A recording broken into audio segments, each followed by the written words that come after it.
Olá, queridos irmãos, a paz de Cristo para você e para sua família. Sejam bem-vindos a mais um vídeo aqui no nosso canal Cenário dos Tempos. Tudo bom com vocês? Já vou avisando que esse vídeo é um pouco longo, tá? E é para dar logo uma resposta definitiva sobre a situação de política aqui do nosso canal, tá? Alguns irmãos entram no canal, certo? Falam isso, falam aquilo, dizem isso, dizem aquilo e perguntam, né? Mas o que você sugere, né? Bolsonaro ou Lula? Em quem vamos votar? Em quem iremos votar? Se não é num, não é um no outro, se é no vermelho, se é no azul, se é...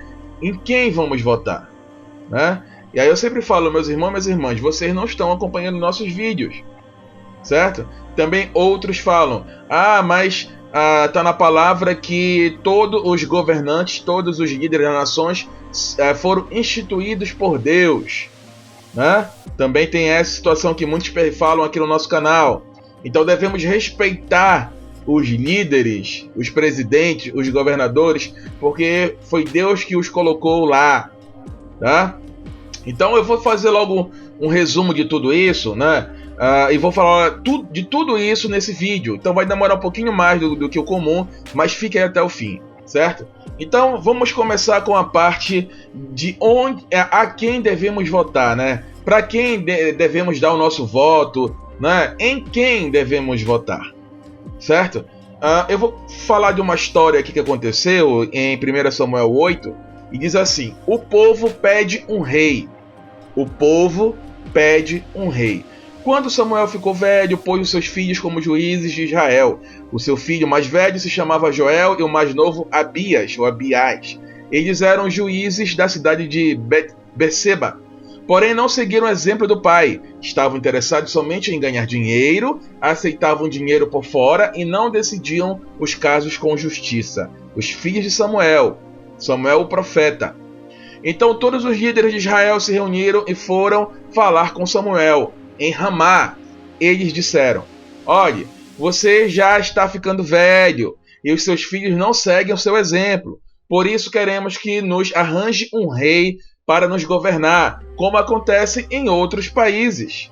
Tá? Então o povo vendo aquela situação, Samuel ficando velho, os filhos não seguindo os passos dos pais, eles, os anciãos, né, decidiram impedir para Samuel, para pedir a Deus, né? Samuel, como o intercessor, o profeta, pedir a Deus um rei, né? Samuel não gostou do pedido deles, então orou a Deus, o Senhor, o Senhor, e ele respondeu assim: atenda o pedido do povo, não é só você que eles rejeitaram a mim como rei. Desde que eu os trouxe do Egito, eles sempre me têm abandonado e têm adorado outros deuses. Agora estão fazendo com você o que sempre fizeram comigo. Portanto, atenda o pedido deles. Mas avise essa gente, explicando com toda clareza como o rei vai tratá-los. Então Samuel explicou ao povo tudo o que o Senhor lhe tinha dito e disse: o rei os tratará assim. Tomará os filhos de vocês para serem soldados, porá alguns para servirem nos seus carros de guerra, outros na cavalaria e outros para correrem adiante dos carros. Colocará alguns deles como oficiais encarregados de 1000 soldados e outros encarregados de 50. Os seus filhos terão de cultivar as terras dele, fazer as suas colheitas e fabricar as suas armas e equipamentos para os seus carros de guerra. As filhas de vocês terão de preparar os perfumes do rei e trabalhar como suas cozinheiras e padeiras. Ele tomará de vocês os melhores campos, plantações de uva, bosque de oliveiras e dará tudo aos seus funcionários. Ficará com a 10ª parte dos cereais e das uvas para dar aos seus funcionários de corte e os outros funcionários. Tomará também os seus empregados de vocês, o melhor gado e os melhores jumentos para trabalharem para ele, e ficará com a 10ª parte dos rebanhos de vocês, e vocês serão seus escravos. Quando isso acontecer, vocês chorarão amargamente por causa do rei que escolheram. Porém, o Senhor Deus não ouvirá as suas queixas. Mas o povo não se importou com o aviso de Samuel, Pelo contrário, eles disseram: não adianta, nós queremos um rei, queremos ser como as outras nações, queremos ter um rei para nos governar, para nos dirigir na guerra e lutar em nossas batalhas. Samuel ouviu o que eles disseram, e então foi e contou tudo a Deus, o Senhor. E ele respondeu: faça o que eles querem, dê a eles um rei. Aí Samuel pediu a todos os homens de Israel que voltassem para casa. Logo depois disso, Samuel encontrou Saul, e aí Deus tocou no coração dele e falou: olha, esse é o futuro rei de Israel. O que nós podemos tirar isso daqui, né? O que nós podemos tirar disso aqui? Podemos tirar o seguinte, que o povo, até esse momento, apesar de todas as suas falhas, de todos os seus problemas, de buscarem muitas vezes outros deuses, de buscarem muitas vezes outros consolos, Deus ainda assim estava com eles em tudo. Em tudo. Quando eu falo em tudo, é em tudo. Proteção bélica, alimento, a provisão de tudo que eles precisavam. Eles não tinham nem soldados, eles tinham alguns soldadinhos, assim, não tinham exércitos. Eles não tinham reino, eles não tinham rei. Por quê? Porque o único rei, o único Deus, o único que eles deveriam adorar, prestar culto, era o próprio Deus, tá? O Deus que livrou o seu povo do Egito. Bastava isso, que nada aconteceria de mal a eles. Não ia ter não faltaria nada. Sempre teria o alimento, sempre teria a proteção, sempre teria tudo para eles. Bastava ter o próprio Deus como o seu rei. Só isso.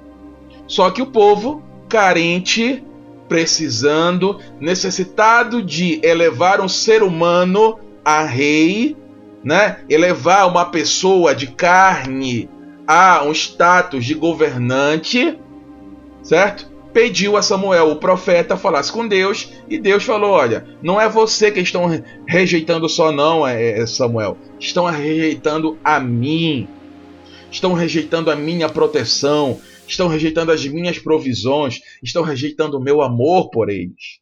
Eles estão me rejeitando, Samuel. Olha só, imagina a dor no coração de Deus. Imagina o que Deus sofreu naquele momento ali, onde o povo pedia alguém para poder ser rei, rejeitando, rejeitando a Deus, que era o rei até aquele momento. E aí, já que eles querem, tá aí tudo que o rei faria, e aconteceu o que aconteceu, de muitos problemas com Israel, depois da coroação do primeiro rei. E aí, voltando para nós aqui, o quanto nós necessitamos de ter um ser humano como o nosso líder, como o nosso chefe, como o nosso provedor, como o nosso representante, como o nosso salvador, enfim. Quanto nós, seres humanos, o quanto nós, muitas vezes cristãos, lemos essas situações e para nós é só uma historinha. Ah não, isso é um conto de fábula, É algo assim para poder ler, sabe, e ser como uma historinha para nós. Nós não acreditamos. Nós não confiamos. Nós achamos que isso não resolve, que Deus não é tão poderoso assim para poder sarar a nossa terra. Nós não temos essa fé. Nós ainda batemos na tecla que precisamos de alguém na presidência, como rei, como um príncipe, como um chefe. Nós, se bem que fomos condicionados a isso, não vou dizer que não fomos condicionados, mas nós não conseguimos nos libertar disso. Mesmo lendo a palavra, mesmo entendendo a palavra, mesmo compreendendo tudo o que aconteceu. Outra situação aqui, ó. Temos aqui o bezerro de ouro. Vendo o povo que Moisés não desceu logo da montanha, Moisés foi lá em cima, passou um tempo lá na montanha falando com Deus, e de lá trouxe a lei, foi ter com Arão e disse, o povo foi com Arão, olha, faz-nos um ídolo, ou olha, faz-nos ídolos, para que tenhamos deuses que nos guiem, pois não sabemos o que foi feito de Moisés, que nos tirou do Egito. Olha só, deem-me os vossos brincos de ouro, respondeu Arão. Assim fizeram todos, as mulheres e os seus filhos e as filhas. Arão fundiu o ouro e moldou, dando-lhe a forma de um bezerro, e o povo exclamou, ó Israel, aqui tens os teus deuses que te fizeram sair do Egito. Quando Arão constatou o quanto o povo tinha ficado feliz com aquilo, construiu um altar defronte do bezerro e proclamou, amanhã haverá uma celebração dedicada ao Senhor. Assim, logo de manhã cedo levantaram-se e começaram a oferecer holocaustos e ofertas de paz. Ao bezerro, o ídolo. Por fim, o povo descansou a comer e a beber. E levantou-se para se divertir. Então o Senhor disse a Moisés, depressa, desce imediatamente, porque o teu povo que trouxeste do Egito está a corromper-se. Desviou-se e rapidamente abandonou as minhas leis. Fizeram para si um bezerro. Então, a prestar-lhe culto e a sacrificar-lhe, dizendo, aqui tens os teus deuses, ó Israel, que te fizeram sair do Egito. Tá? E aqui continua, Moisés desceu, né, quebrou lá a estátua, o bezerro, enfim, tá? Então, meus irmãos, até aqui nós percebemos que o ser humano por si só, né, o ser humano tem essa concupiscência nele de necessitar de ídolos, de necessitar de representantes, de necessitar de imagens, não é só imagem de pedra, imagem de corpo, para poder ter segurança, para poder ter um caminho, para poder, sabe, ter a quem seguir. Tá? Ou seja, o povo esqueceu o que Deus fez através de Moisés, até ali, e num primeiro momentinho, sabe, num primeiro deserto, num primeiro afastamento de Deus, o que eles fizeram? Nós estamos abandonados, não sabemos o que aconteceu com Moisés, precisamos ter uma referência, ter um ídolo para acalmar o povo está desesperado, precisando de uma liderança. Tá? E aí Arão, não aguentando aquele negócio, foi lá e fez, certo? Outro aqui, vamos lá, muito tempo se passou depois disso, morreu o rei do Egito. Os israelitas gemiam e rogavam por socorro divino debaixo de uma escravidão, e o seu clamor subiu até Deus. Ouviu Deus o lamento do povo e lembrou-se da aliança que fizera com Abraão, Isaque e Jacó. Deus observou a vida dos israelitas e contemplou a situação deles. Isso antes do bezerro. Antes de chegar no bezerro, houve o quê? Arão, pai de Moisés e de Arão, juntou ali o povo hebreu, que estava de escravo há 400 anos, e sentiu no seu coração de fazer um clamor a Deus. Tá? Eles clamaram uma solução de Deus. Pediram ao Senhor, Senhor, olhe o seu povo, não esqueça da sua promessa. Clamor. Rasgaram as roupas, as vestes, e clamaram a Deus, olhe pelo seu povo, não esqueça das suas promessas. Deus se sentiu tocado, curvou-se e escutou aquele clamor e lembrou-se da sua promessa a Abraão, Isaque e Jacó. E providenciou uma salvação, que foi o próprio Messias da época, que foi Moisés. Moisés, né, foi utilizado naquele momento para poder abrir o mar e livrar o seu povo, né, o povo hebreu. Tá? Aí vem a situação, né? Aquela pergunta: tudo bem, né? E por que muitos não estão obedecendo certos mandamentos de alguns governantes, né? porque muitos não estão obedecendo o ídolo, não estão obedecendo aquele que Deus instituiu, porque a palavra diz que todo líder, todo governante, todo rei que está sentado na liderança do povo foi constituído por Deus. Então todos devemos obedecer, né? Ou seja, se esse que sair aí, o Bolsonaro, sair, entrar o Lula, e o Lula forçar as coisas, né? Dizer que você tem que fazer isso, aquilo, né? Que você, em relação ao aborto, em relação a outras coisas, ou o próprio Bolsonaro, algum dia aí, né? E depois, se for reeleito, comece a dar uma doida e comece também a seguir abertamente, seguir abertamente aquilo que o governo mundial está forçando. Ele pode não falar que vai fazer, mas o seu governo faz. Tá? Ele sempre fala, não, eu vou falar com ele, tá ok? Eu não sei porque ele fez isso, tá ok? Eu não quero, mas por que ele fez isso? Porque ele fez isso, tá ok? Então, ele não quer, mas o governo dele faz. Certo? Porque nós temos que obedecer tudo que o governante diz. E isso não é algo verídico. Não é algo verídico. Se eu não me engano, é Romanos. Paulo fala, é Romanos 13, se eu não me engano. Romanos 13, tá? E aí, o que acontece? Olha só como isso não é tão assim como as pessoas acham e pensam. Lembra lá da história do Nabucodonosor, né? Lá do Sadraque, Mesaque e Abidnego? É uma das situações. Certo? O que aconteceu lá? Eles... foi organizado, né, uma festa ali na apresentação das imagens, da estátua do Nabucodonosor, onde todos governantes, todos ali do reino, certo, deveriam se prostrar ao toque de uma trombeta, ao toque de um chofar, sei lá o que era, ao toque de uma corneta.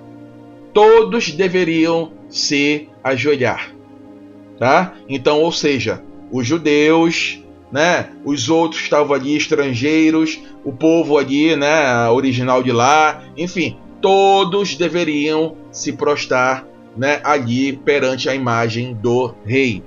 Ou seja, quem desobedecesse, né, morreria e estaria contra a própria palavra, certo?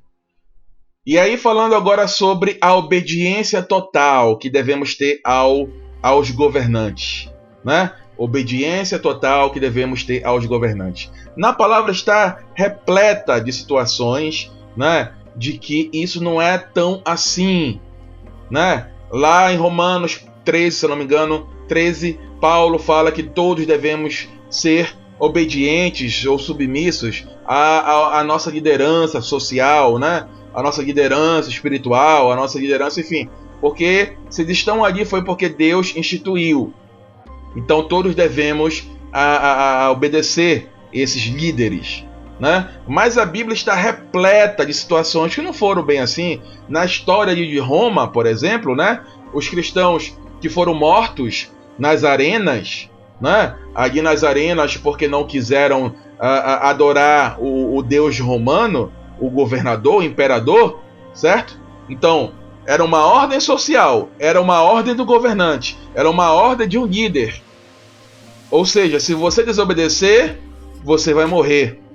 Ou seja, se você desobedecer, tá? Você estaria contra a palavra?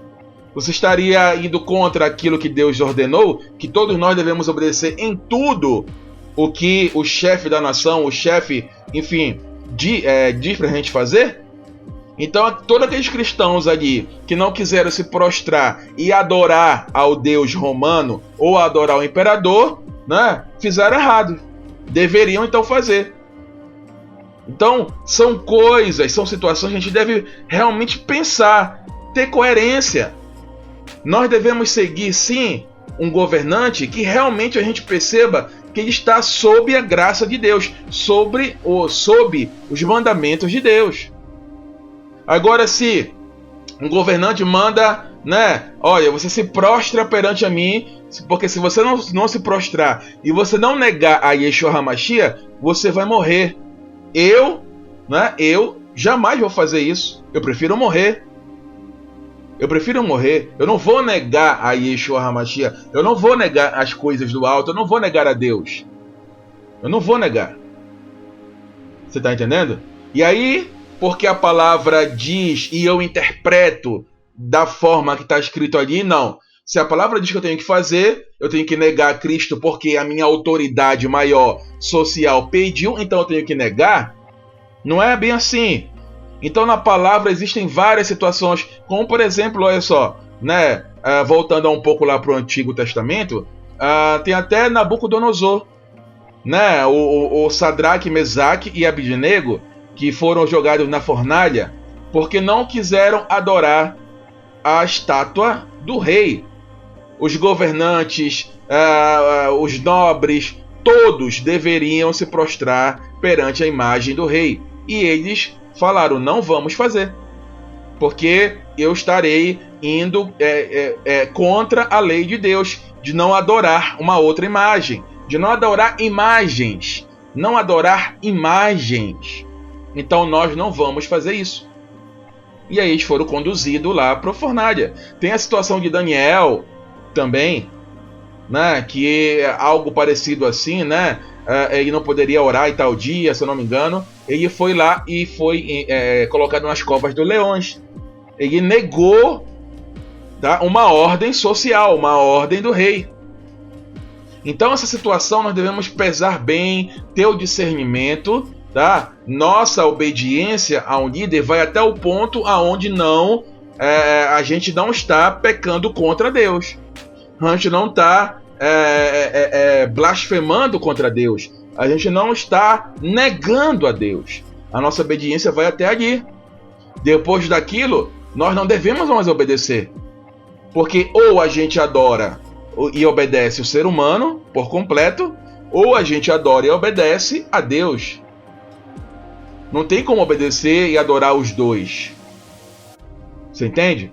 Então aqui, né, narra toda a situação lá de Nabucodonosor e dos três, né, Sadraque, Mesaque e Abidnego, que não adoraram a imagem de Nabucodonosor e foram para a fornalha, só que Deus os livrou da situação, né? Então, meus irmãos, voltando aqui para nós. Devo votar em quem? Né? Devo seguir a quem? Devo elevar ao trono do Brasil quem? Meus irmãos, minhas irmãs, no momento que estamos vivendo, eu acho que a gente não deveria nem pensar nisso. No momento que estamos vivendo na nossa história da humanidade, com toda essa pressão desse governo oculto mundial do anticristo, que não é tão oculto assim mais, não é nem tão oculto assim mais, tá? Nós deveríamos estar só clamando a Deus. Só clamando a Deus, mais nada. Só pedindo uma intervenção divina e mais nada. Nem pensar em votação. Porque acredite, o Brasil ele é um país fundamental para o mundo. E você acha mesmo que esses globalistas, né, vão deixar que alguém ali entre contra eles? E se mentir durante seu governo, como aconteceu, né, com esse aqui, você acha que eles vão deixar realmente o governo governar? Não vão deixar, meus irmãos. Porque o sistema está todo fechado. Até porque eu não acredito, tá, que o Bolsonaro, né, seja esse defensor aí do Brasil, patriota. Não. Ele assinou lá a lei do Covid. Ele assinou. Nem leu, tá? Chegaram lá, colocaram para ele, se o cara pega um documento tão sério desse e nem ler, ele não deveria nem estar ali na cadeira. Ele não é nem competente nem para ler aquilo que ele assinou. Aquela assinatura fez com que tudo acontecesse o que aconteceu, só por causa daquela assinatura ali, tá? Então eu não acredito que ele realmente é o combatente, não. Até porque também ele foi lá e banhou a Shiva, banhou um ídolo indiano, hindu, né? E também foi na maçonaria pedir a liberação para que ele se tornasse presidente, tá? Mas vamos admitir que o outro entre lá, né? Que seja alguém realmente ponta firme, que queira fazer algo realmente, sabe, de bom para a nação. Meus irmãos, minhas irmãs, os tentáculos desse governo mundial é tão grande, mas tão grande, tão forte, que não vão permitir que ele governe. Não vão permitir. Entenderam? Então nós precisamos sarar a nossa terra, né? A situação está tão enraizada, tão profunda, que nenhum ser humano vai poder conseguir organizar e resolver isso, a não ser com uma intervenção divina, com uma intervenção de Deus. Tá? Então a gente não poderia nem pensar em quem eu vou votar, nem pensar nisso.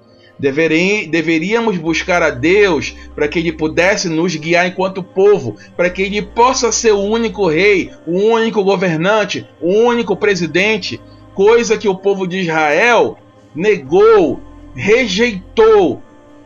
Nunca faltou nada para eles. E eles renegaram e negaram a governança de Deus, do rei. Nós deveríamos, enquanto nação, buscar de novo a reconciliação com Deus, para que Ele pudesse governar a nossa nação, sem colocar nenhum ídolo de ouro, sem colocar ninguém no altar. Ele deveria ser o governante, mas para 99% dos cristãos, isso aqui é só uma fábula. Isso aqui é só um conto. Isso aqui é só uma historinha. Não tem fé para isso. Não tem fé para isso. Não adianta. Necessitam de um bezerro de ouro ali em cima do altar. Necessitam. Então vão sofrer. Vão sofrer, tá? Por renegarem todo o reino, todo o governo de Deus. Certo? Então é isso. Nós não deveríamos nem pensar em votação em direita, esquerda, centro, alto e baixo. Deveríamos só estar clamando por misericórdia de Deus para que Ele pudesse intervir em nossa nação. Tá? Então essa é a minha resposta para aqueles que perguntam. Era isso que eu ia falar para vocês. Se você gostou, deixe lá seu comentário, compartilhe. Deus abençoe, até a próxima e tchau, tchau.